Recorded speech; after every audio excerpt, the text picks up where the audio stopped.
Então você que está aí nos ouvindo pela internet, pela live, né, que está acontecendo, eu peço também aos irmãos que quando sentarem, se puder pegar o seu celular, entrar na página da igreja e compartilhar no Facebook da igreja, né, você vai estar compartilhando com os seus amigos e esse vai começar a entrar disponível também para eles. E a visão disso vai acontecer em todas as direções, né? A palavra de Deus diz assim: se fendesses os céus e descesses, se os montes tremessem na tua presença, como quando o fogo inflama os gravetos, como quando faz ferver as águas, para fazeres notório o teu nome aos teus adversários, de sorte que as nações tremessem na tua presença, quando fizeste coisas terríveis que não esperávamos, descestes e os montes tremeram à tua presença, porque desde a antiguidade não se ouviu, nem com ouvidos se percebeu, nem com olhos se viu, Deus além de ti, que trabalha para aquele que nele espera. Você crê nessa palavra, amado? Eu creio nessa palavra. Sais ao encontro daquele que com alegria pratica a justiça, daqueles que se lembram de ti nos teus caminhos, e eis que te iraste, porque pecamos, porque muito tempo temos pecado e havemos de ser salvos, mas todos nós somos como o imundo, e todas as nossas justiças como trapos de imundícia. Todos nós murchamos como a folha, e as nossas iniquidades como um vento nos arrebatam. Já ninguém há que invoque o teu nome, que se desperte e te detenha, porque escondes de nós o rosto, e nos consomes por causa das nossas iniquidades. Mas agora, ó Senhor, Tu és o nosso Pai, nós somos o barro, e Tu o nosso oleiro, e todos nós obras das Tuas mãos. Não te enfureças tanto, ó Senhor, nem perpetuamente te lembres de nossa iniquidade. Olha, pois, nós te pedimos, todos nós somos o Teu povo. As tuas santas cidades tornaram-se em deserto, Sião em ermo, Jerusalém está assolada. O nosso templo santo e glorioso em que nossos pais te louvaram foi queimado. Todas as nossas coisas preciosas se tornaram em ruínas.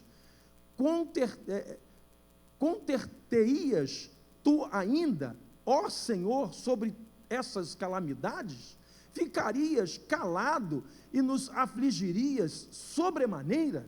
Até aqui. Senhor nosso Deus, eu creio, Pai, que a experiência vivida pelo profeta Isaías, já agora no final do seu ministério, vivendo dias, ó Pai, difíceis no meio do povo de Israel, talvez seja muito, ó Deus, parecida com algumas das experiências que nós estamos vivendo hoje na nossa nação.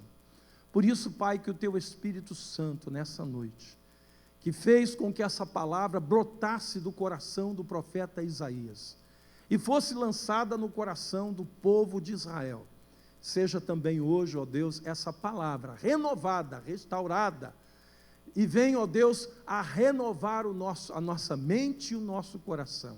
Que o Teu Espírito Santo nessa noite possa falar intimamente a cada um que está hoje em Tua casa, renovando-nos, transformando-nos, curando-nos, abençoando-nos, corrigindo-nos, para que nós possamos ser segundo a Tua vontade.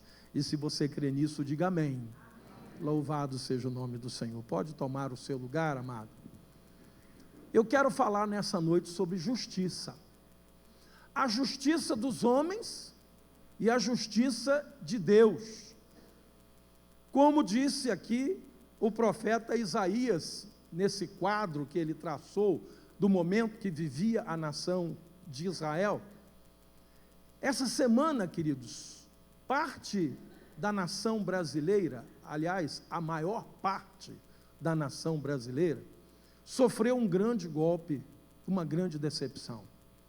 Aquilo que nós julgávamos, aquilo que nós considerávamos absurdo e improvável, veio a se materializar através de uma decisão tomada pela mais alta corte do nosso país.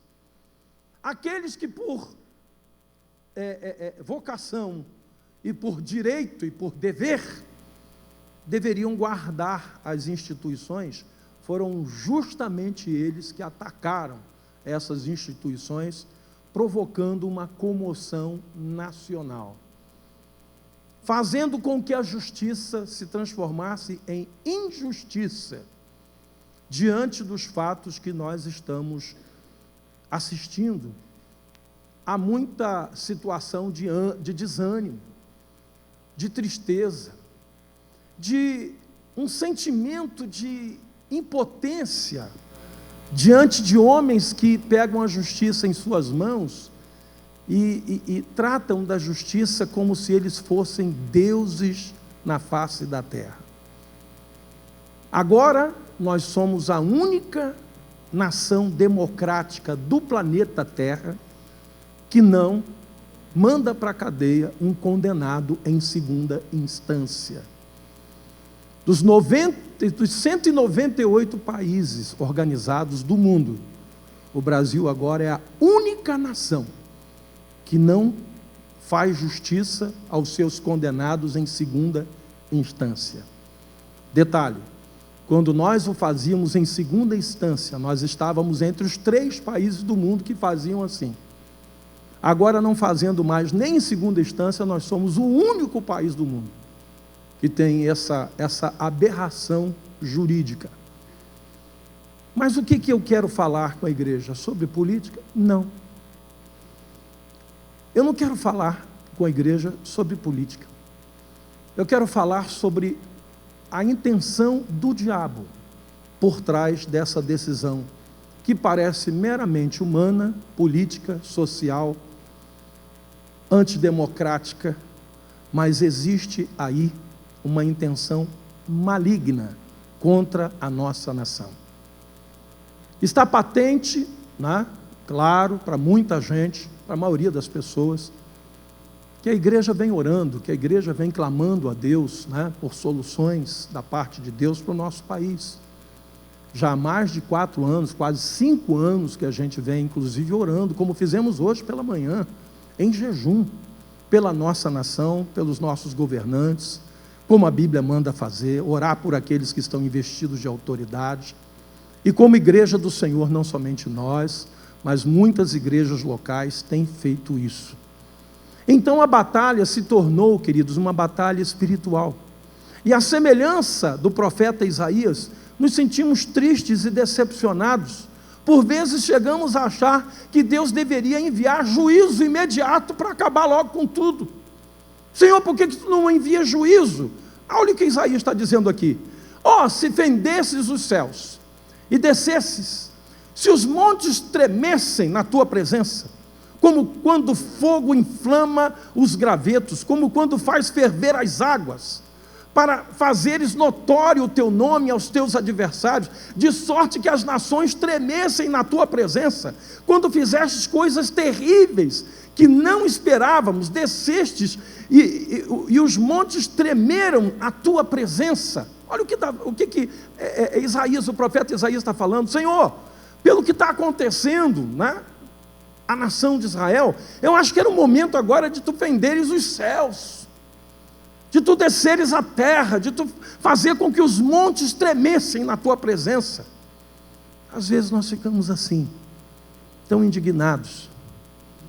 E se nós, né, não tomamos conta, quando vemos a injustiça sendo cometida por aqueles que deveriam coibir a injustiça, nós ficamos revoltados e passamos a sonhar com coisas, né, e pedir coisas e orar coisas que não são da vontade de Deus para as nossas vidas. O que tem acontecido nos últimos anos, nos últimos tempos com a nossa nação, irmãos, é um ataque frontal à família, é um ataque frontal ao direito do ser humano. Não estou falando do cristão, do crente, do evangélico, não, estou falando um ataque aos direitos dos seres humanos. Tudo por causa de dinheiro, tudo por causa de ambições, né, carnais. E eu digo para a igreja que nós não temos que esperar da parte de homens ímpios, de homens que não têm compromisso nenhum com a palavra de Deus, algo diferente do que seja aquilo que o profeta Isaías disse aqui: mas todos nós somos como o imundo, e todas as nossas justiças como trapo da imundícia. Deus chama através do profeta Isaías a justiça humana de trapos da imundícia. E quando a gente vê acontecer o que aconteceu nessa semana, a gente percebe que essa palavra é verdadeira. Mas o profeta Isaías, ele lembra ao povo de Israel que a nossa justiça, né, mesmo sendo de trapos de imundícia, e se nós observarmos com isenção, né, que situações de injustiça e de iniquidade têm acontecido também com aqueles que se dizem cristãos. Nos últimos anos agora, com a Operação Lava Jato e com a Polícia Federal, o Ministério Público, né, correndo atrás dos corruptos, descobriu-se que muitos desses corruptos eram lideranças evangélicas. Que alguns desses corruptos estavam envolvidos com homens ditos de Deus. E aí é que a situação fica mais difícil, porque, como disse Isaías, a situação não está lá com o Amalequita, com o Jebuseu, né, com os Girgazeus, com os povos que habitavam em volta. Não, a situação estava dentro de Israel. E nós percebemos que até mesmo lideranças cristãs estão envolvidas nessa roubalheira. A traição e a infidelidade conjugal têm acontecido também no meio do povo de Deus. Mentiras, toda a sorte de corrupção, corrupção de toda a natureza. E ontem, né, nós estávamos aqui, aliás, na sexta-feira e no sábado, pela manhã, ouvindo aquela palestra sobre pedofilia, e percebemos que isso não é uma coisa somente dos ímpios, mas tem acontecido também no meio do povo de Deus. Tem acontecido também no meio da igreja. E o que isso pode nos ocasionar? Duas coisas. A primeira é uma tristeza que te freia e você não consegue mais fazer a vontade de Deus por estar triste, por ver tudo isso acontecendo. A segunda coisa é uma indiferença, e a pessoa começa a achar que ele tem o direito também de fazer igual ou semelhante em outras áreas, porque afinal de contas, né, não é só ele que está fazendo isso. O pecado, a maldade, a corrupção, o roubo, são coisas que contaminam. Vai passando de um para o outro. E muitas vezes aquele que não está envolvido nessas coisas, ele diz: você é bobo. Alguém diz: você é bobo, rapaz. Você ainda está conservando ainda a tua integridade. Sabe aquele papo da mulher de Jó? Jó estava ali, né, aguentando firme, louvando o nome do Senhor, passando por uma privação tremenda, perdeu todos os filhos, todos os bens, depois perdeu a sua saúde. E aí Deus usa aquela mulher abençoada, né? Aquela mulher sábia que ele tinha, amaldiçoa esse teu Deus e morre de uma vez. Mulher, você não sabe o que fala, você está falando como uma louca.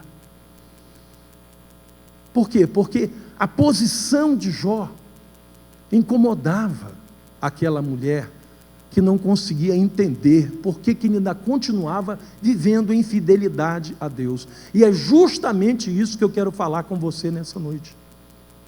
Nós estamos sendo desafiados pelo inimigo.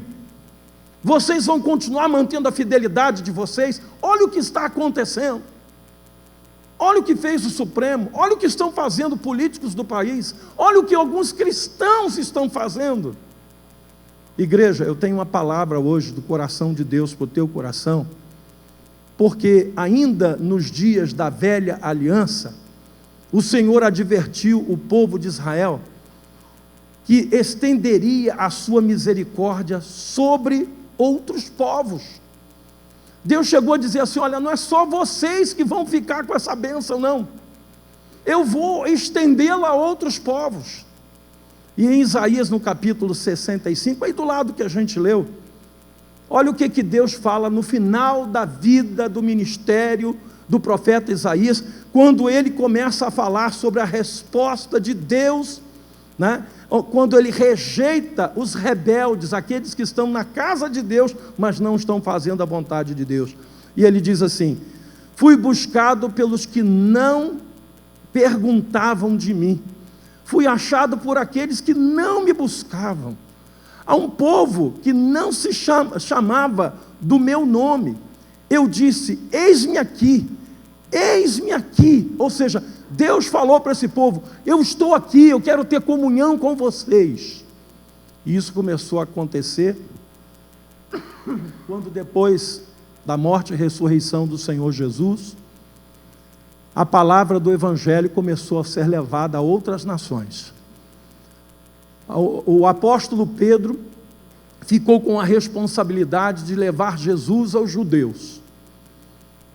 E o apóstolo Paulo foi o apóstolo escolhido por Deus para levar a mensagem do Evangelho aos gentios. Mas é interessante como no início, Deus primeiro fala com Pedro e surpreende Pedro.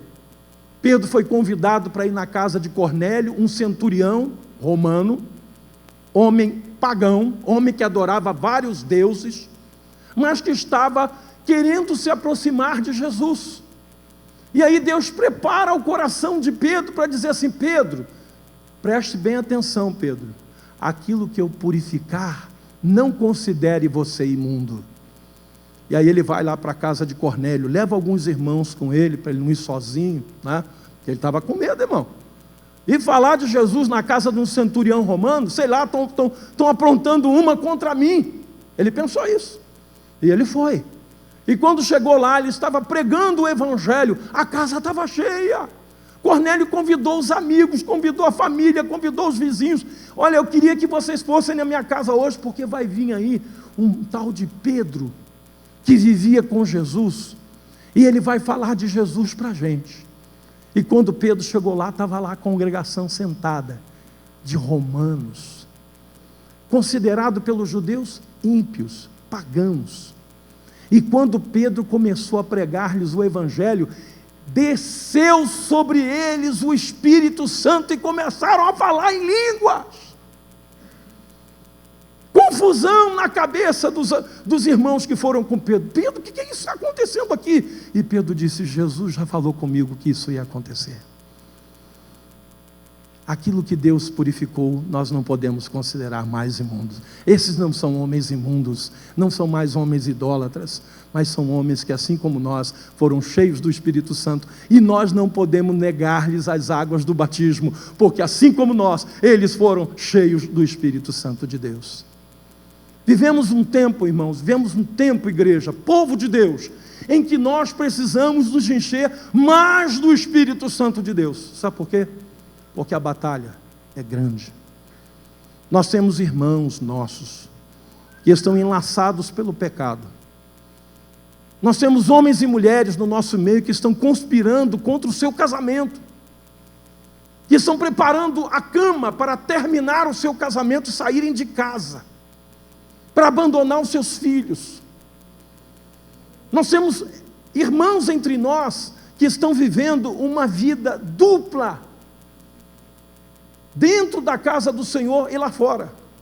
E quando acontece o que aconteceu essa semana com o STF, essa pessoa diz assim: quer saber, eu não tem mais jeito não, porque o mundo está perdido mesmo, eu não vou dar jeito, então quer saber, eu não vou ficar sustentando essa situação não, eu vou terminar esse casamento, eu vou fugir com essa pessoa que eu estou me relacionando com ela.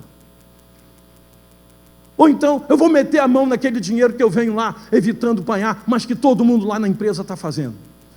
Eu vou vender aquela mercadoria irregular, aquela mercadoria que foi roubada, porque afinal de contas, se eu não vender, eu não tenho condição de sobreviver. E tantas outras coisas mais. Mas eu quero dizer para a igreja, que seja o que for, aconteça o que acontecer, O nosso Deus, Ele tem estendido a sua misericórdia sobre pessoas que não o buscavam, mas às vezes Ele tem rejeitado pessoas que estão dentro da casa dEle. Por isso nós não podemos cometer os mesmos erros dos descendentes de Abraão, ou seja, do povo de Israel, do povo da promessa. Povo de Deus, não nos deixemos levar por tudo aquilo de ruim que tem acontecido ao nosso redor, no mundo que a gente está vivendo hoje. Não usemos como justificativas os erros deles. O fato de estarmos rodeados pela maldade, pela injustiça, pela violência, pela corrupção, pela mentira, inclusive praticadas por alguns líderes do povo de Deus.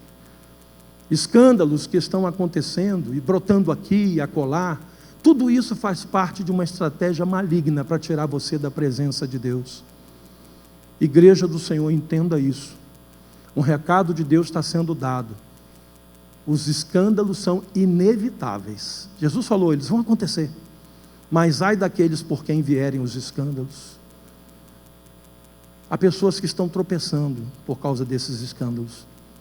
Não podemos nos estribar na nossa religiosidade, considerando-nos imunes ao pecado, nem melhores do que aqueles que ainda não conhecem a Deus. Olha o que Deus fala aqui através do profeta Isaías, no capítulo 65, versículo 2. Estendi as mãos todo dia a um povo rebelde, que anda por caminho que não é bom, seguindo os seus próprios pensamentos. Está falando aqui do povo de Israel, tá? Povo que de contínuo me irrita abertamente, sacrificando em jardins, queimando incenso sobre altares de tijolos, que mora entre as sepulturas e passa as noites em lugares misteriosos. Come carne de porco, porque na época era condenada, né? Isso o Senhor Jesus depois revogou, mas na época era condenada a comer carne de alguns animais, o porco era um deles, e tem no seu prato ensopado de carne abominável. Povo que diz, fica onde estás, não te chegues a mim, porque sou mais santo do que tu. És no meu nariz como fumaça de fogo que arde o dia todo.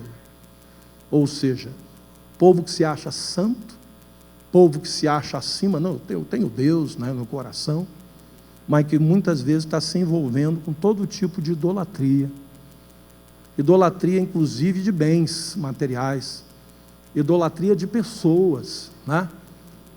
Idolatrando aquilo que Deus deu para ser recebido com ações de graça, mas não para virar um ídolo na sua vida. Tem esposa hoje que o seu marido é o seu ídolo. Se ele errar, ela erra junto com ele. Tem marido, né, que a esposa é o seu ídolo. Se ela errar, ele erra junto com ele. Tem pais hoje que estão fazendo os seus filhos ídolos na sua vida. E estão sendo conduzidos pelos filhos. O que você quer, meu filho? O que você quer, minha filha? Eu não quero mais ficar nessa igreja aqui não, eu quero ir embora.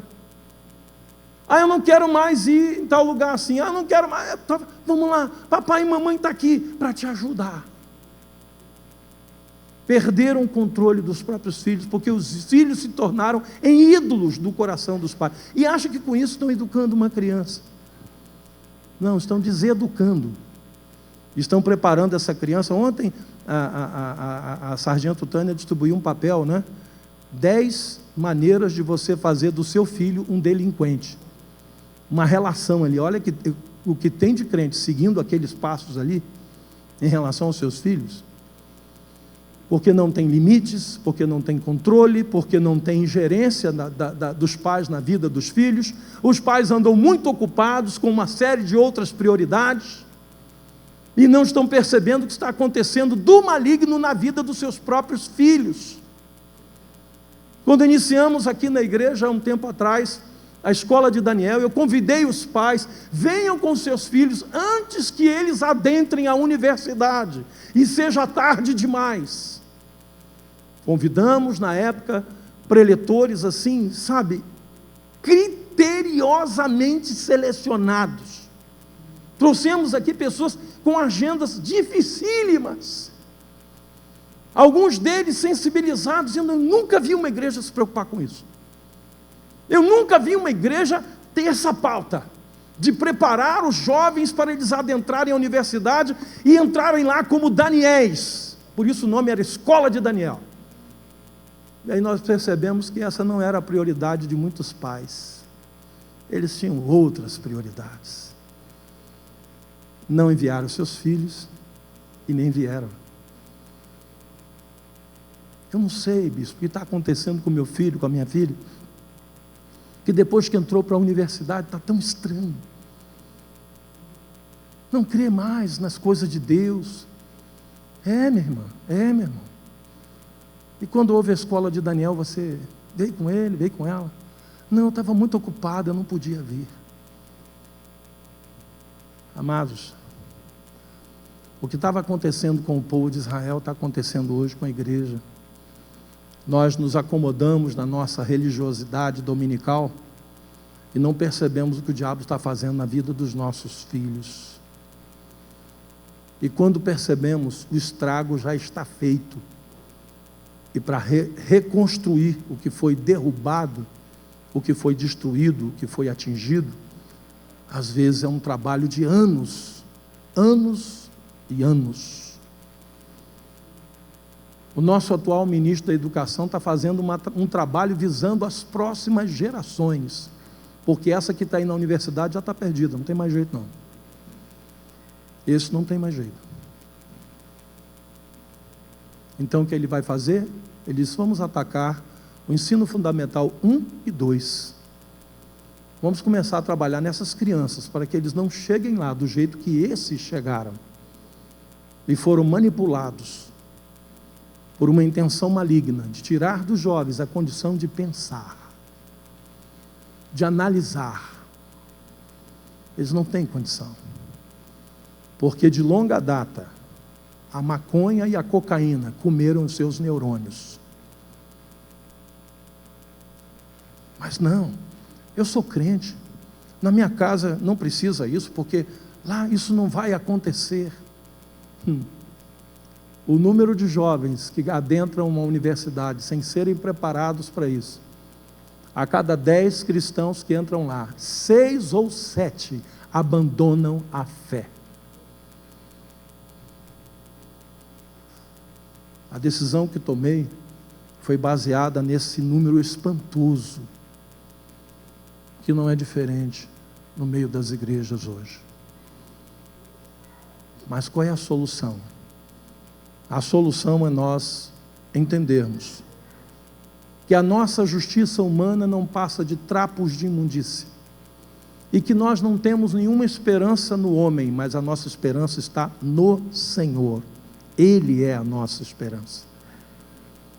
Parece que de tudo e de todos estão misturados nesse lamaçal, mas eu quero dizer para você que os olhos do Senhor estão sobre todos, e Ele sabe muito bem quem é e quem não é.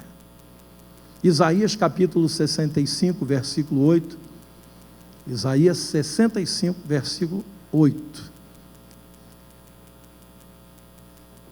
a palavra de Deus diz assim: assim diz o Senhor, como quando se acha vinho num cacho de uvas, dizem, não o desperdices, pois há bênção nele.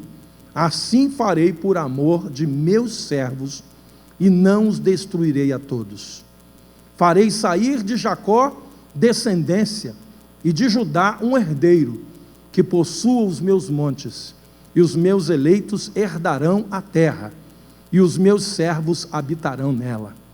Saron servirá de campo de pasto de ovelhas, e o vale de Arcor de lugar de repouso de gado, para o meu povo que me buscar. Mas vós outros, os que vos apartais do Senhor, que vos esqueceis do meu santo nome, os que preparais mesa para a deusa Fortuna, e misturais vinho para o Deus Destino, também vos destinarei a espada, e a todos vos a espada, e todos vos encurvareis à matança, porquanto chamei e não me respondeste, falei e não me atendeste, mas fizeste o que era mal perante mim, e escolhestes aquilo em que eu não tinha prazer. Às vezes nós olhamos essa confusão que está hoje nos nossos dias, e a gente tem a falsa impressão de que Deus está passando reto. O Senhor não está vendo nada, não é possível, olha o que está acontecendo. Mas eu quero dizer para você, que no meio dessa confusão toda, tem um povo que Deus está preservando, tem famílias que estão debaixo da orientação de Deus, tem meninos e meninas, jovens, adolescentes, nessa igreja que estão servindo ao Senhor, e que estão separando as suas vidas para Deus. Há homens e mulheres que estão honrando a Deus e vivendo uma vida segundo o coração de Deus. Conselho que eu te dou, esteja entre eles. Não acha que a sua santidade virá da sua posição religiosa. Não, porque eu tenho uma posição religiosa, eu sou crente, eu sou membro da Igreja Nova Vida em Colubandê. Até aí você não falou nada que o diabo venha respeitar. Mas quando você é alguém cheio do Espírito Santo de Deus, Satanás corre de você. Resistir ao diabo e ele fugirá de vós, não é dando chutinho no ar, nem batendo o pé no chão. Satanás ri disso. Mas quando é você, aquela pessoa que diz: Senhor, não me apartes da tua presença, não me repulses da tua presença, não apartes de mim o teu Santo Espírito. Quando você diz: Senhor, segura a minha vida. Às vezes, queridos, a gente é tomado por algumas notícias que chegam, né, na nossa vida diária, coisas que nos abalam, né?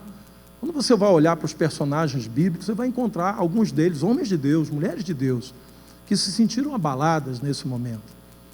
Mas quando a pessoa é de Deus, ele reflete, ele ora, ele busca o Senhor, e o Senhor o renova, o Senhor o restaura, o Senhor o segura pela mão. Se cair, não ficará prostrado, porque o Senhor o segura pela mão. Até para a gente se indignar, a gente tem que tomar cuidado, irmãos. O salmista Davi, no Salmo 37, ele orienta sobre isso. Não te indignes por causa do homem mau que prospera no seu caminho. Não tenhas inveja dos que praticam a iniquidade, porque dentro em breve eles vão definhar e vão murchar como a relva verde. Não façam isso. Tomem cuidado com o coração de vocês.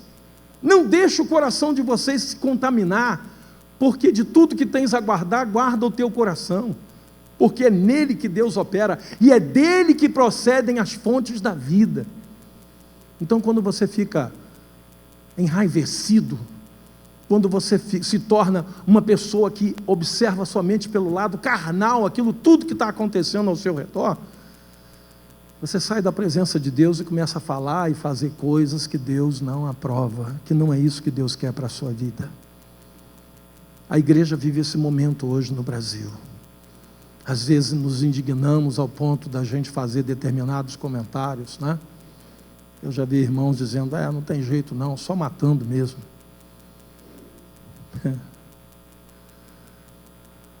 Isso não cabe a nós. Quando perguntaram a Jesus, os discípulos perguntaram a Jesus: Senhor, tu queres que a gente vá lá e arranque esse joio do meio do trigo? Jesus disse: não, deixai-o crescerem juntos, porque no devido tempo eu arrancarei. Nós não temos condição de fazer essa separação. A Bíblia manda a gente separar o nosso coração. Você não pode separar o coração do outro, você não pode separar e segregar o outro. Você tem que cuidar do teu coração, porque dele procedem as fontes da vida. Deus achará o seu bom vinho, nem que sejam apenas um cacho de uvas. Olha o que diz o texto que a gente leu. Assim como diz o Senhor, como quando se acha vinho num cacho de uvas, dizem: não desperdices, pois há bênção nele. Assim farei por amor dos meus servos, e não os destruirei a todos. Que Deus possa olhar para a sua vida e ver nela um cacho de uvas temporão. Quem aqui já teve parreira em casa? Levanta a mão. no quintal assim. Você teve um sítio, viu lá uma parreira. Quando chega no final do mês de janeiro, praticamente já foram colhidas todas as uvas, né? Mas existem uns cachos que eles nascem depois e se tornam cachos de uva temporão. E aí você fica lá no meio da parreira assim, olhando, porque as folhas ainda estão lá, não caíram, né? Elas começam a cair depois de janeiro. A gente faz a poda em agosto, ela brota toda. Quando chega em dezembro, ela está linda, Natal, né? A parreira fica carregada de uva, a gente colhe. E quando vai chegando o final de janeiro, já não tem mais uva para colher. Mas lá no meio, tem uns cachos que a gente procura. Ih, ali tem um cacho. E ele está começando a madurar, quando na verdade a parreira está começando a perder as suas folhas. A parreira passa o ano todo quase sem folha nenhuma, né?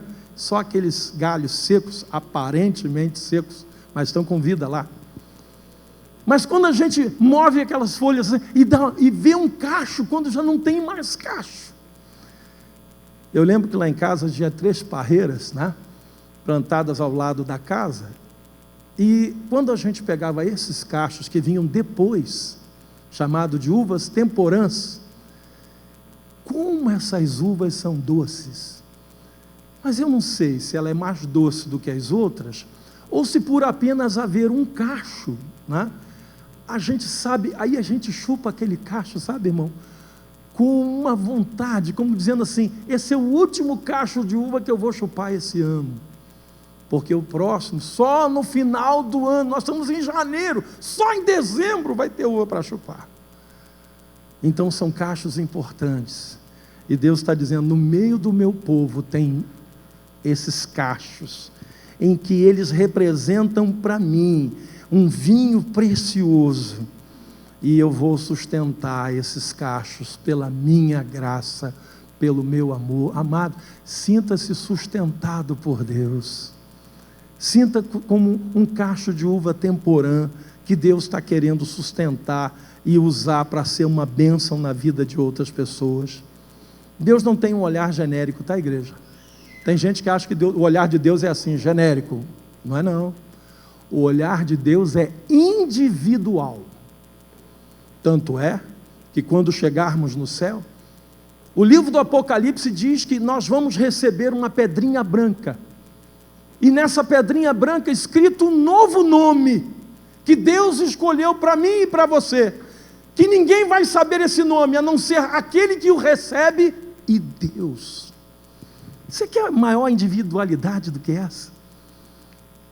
Deus não olha genericamente para o seu povo. Ele olha individualmente, amado. Embora pareça que às vezes parece que o Senhor não está ouvindo as suas orações. Muitos estão como Ló.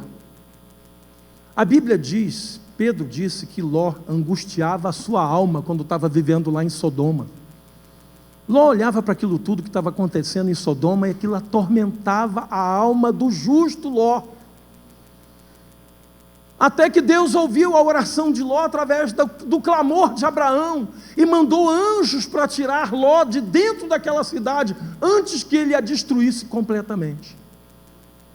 Um homem, uma família, a esposa e 2 filhas. Deus envia anjos e saca Ló de dentro de Sodoma antes que ela fosse destruída.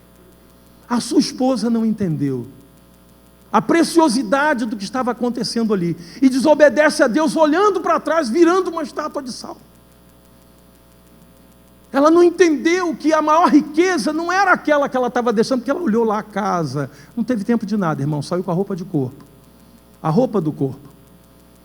Não teve tempo de pegar as joias, os vestidos caros, os sapatos de grife, ficaram todos lá. Mas ela não entendeu que ela estava saindo ali de mãos dadas com suas 2 filhas e com seu esposo. Eu vejo hoje pessoas que estão valorizando mais coisas do que a própria família. As bênçãos que Deus tem dado a você. Estamos correndo às vezes atrás de muita coisa, de bens, de comprar, de adquirir, de encher a nossa casa, ao ponto de chegar ao final do ano não ter mais lugar dentro das prateleiras, dos armários. E temos que fazer uma limpeza, porque se queremos continuar comprando, não tem mais aonde guardar.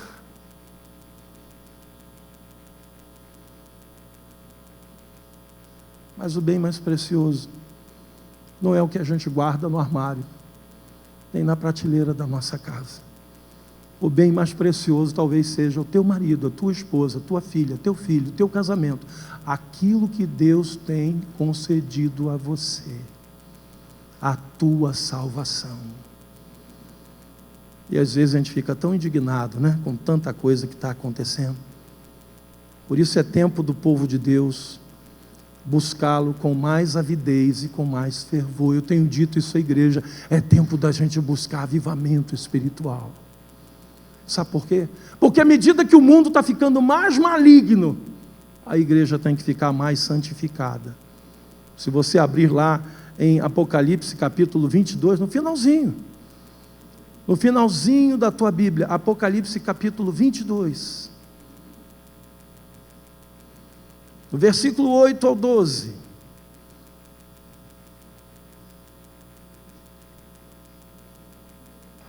Apocalipse 22, do versículo 8 ao 12, eu, João, sou quem ouviu e viu estas coisas, e quando as ouvi e vi, prostrei-me ante os pés do anjo que me mostrou essas coisas para adorá-lo. Então ele me disse: vê, não faças isso, eu sou conservo teu, dos teus irmãos, os profetas, e dos que guardaram as palavras deste livro. Adora a Deus. Ou seja, mandou ele ficar de pé. Não adora a mim não, rapaz, sou teu conservo, eu não sou digno de adoração não, porque João ficou tão maravilhado com aquilo que o anjo mostrou para ele, que ele achou que tinha que adorar o anjo. Disse-me ainda: não seles as palavras da profecia deste livro, porque o tempo está próximo. Continue o injusto fazendo o quê? Continue o imundo ainda sendo o quê? E nós, e o povo de Deus? O justo continue na prática e o santo continue a santificar-se. Eis que venho sem demora, e comigo está o galardão, que tenho para retribuir a cada um segundo as suas obras. Eu sou o alfa e o ômega, o primeiro e o último, o princípio e o fim. Bem-aventurados aqueles que lavam as suas vestiduras no sangue do Cordeiro, para que lhes assista o direito à árvore da vida, e entrem na cidade pelas portas. Bem-aventurados. Amados, o mundo vai ficar cada vez mais mundanizado. Os juízes desse mundo, aqueles que não temem a Deus, vão ficar mais injustos e sem nenhum escrúpulo em fazer coisas abomináveis. Mas para o povo de Deus, a palavra de Deus é que nós continuemos na prática da justiça, e o santo continue a santificar-se. De forma sobrenatural e poderosa, Deus prometeu sustentar as nossas vidas, no meio dessa confusão toda. Lá em Isaías, no capítulo 65, que lemos, Isaías 65, versículo 13, diz assim: pelo que assim diz o Senhor Deus, eis que os meus servos comerão, mas vós padecereis fome. Os meus servos beberão, mas vós tereis sede. Os meus servos se alegrarão, mas vós vos envergonhareis. Os meus servos cantarão por terem coração alegre, mas vós gritareis pela tristeza do vosso coração e uivareis pela angústia de espírito. Deixarei o vosso nome aos meus eleitos por maldição. O Senhor Deus os matará, e aos seus servos chamará por outro nome. De sorte que aquele que se abençoar na terra pelo nome, pelo Deus da verdade, é que se abençoará. Aquele que jurar na terra pelo Deus da verdade é que jurará, porque já estão esquecidas as angústias passadas e estão escondidas dos meus olhos. Deus está dizendo: eu tenho cuidado do meu povo. Vai ter muita gente que vai padecer fome, mas o meu povo eu vou cuidar. E eles não vão ter fome. Vai ter muita gente angustiada que vai chegar a uivar de angústia, mas o meu povo terá alegria, esperança. Amados, essa é a palavra de Deus para nós no meio dessa confusão que está acontecendo no Brasil hoje. Sabe qual é? Ponha-te de pé, olha para o Senhor teu Deus, santifica a tua vida, cuida da tua casa, anda na presença do Senhor, ouça a voz de Deus, seja obediente a ela, não importa o que esteja acontecendo. Saindo da cidade de Sodoma, Deus disse para eles: não olhem para trás. E a mulher de Ló pensou: por que eu não posso olhar? Olhou, pronto, morreu. A gente tem que aprender a obedecer, sabe, irmãos? Deus nos fala determinadas coisas e a gente acha que Deus estava brincando como falou, exagerou quando falou. Não. Semana passada eu disse isso aqui, quando Deus fala assim: olha, não é bom que o meu povo se case com mulher ou com homem que não seja cristão, que não seja servo de Deus, que não seja adorador do Deus vivo. Mas tem gente que paga para ver. Não é bem assim, eu acho que Deus exagerou. Deus exagerou. Não, amado, Ele estava tentando guardar a nossa vida. Eu digo às moças e rapazes hoje, antes de casar, aprenda a botar a lâmpada lá de fora e pedir para ficar molhada e tudo em volta seco. No dia seguinte, não, eu boto de novo, eu quero ver a lã seca e tudo em volta molhado.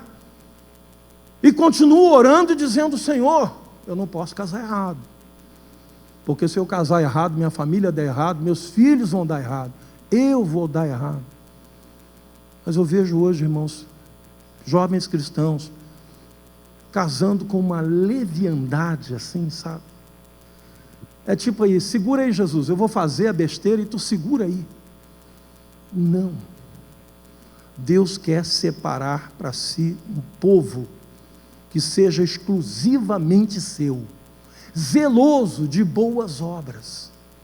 Gente que diz assim: Senhor, se tu mandares eu ir para lá, eu vou, se tu mandar eu ir para cá, eu vou, se tu me mandar ficar parado, eu fico, mas eu não quero andar longe da tua presença.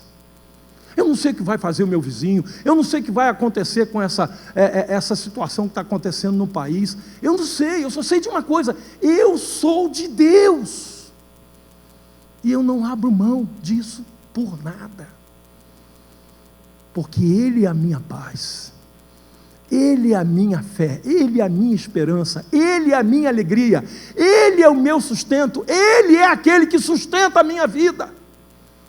Mas eu tenho visto crentes que navegam, né, de acordo com a situação do mar.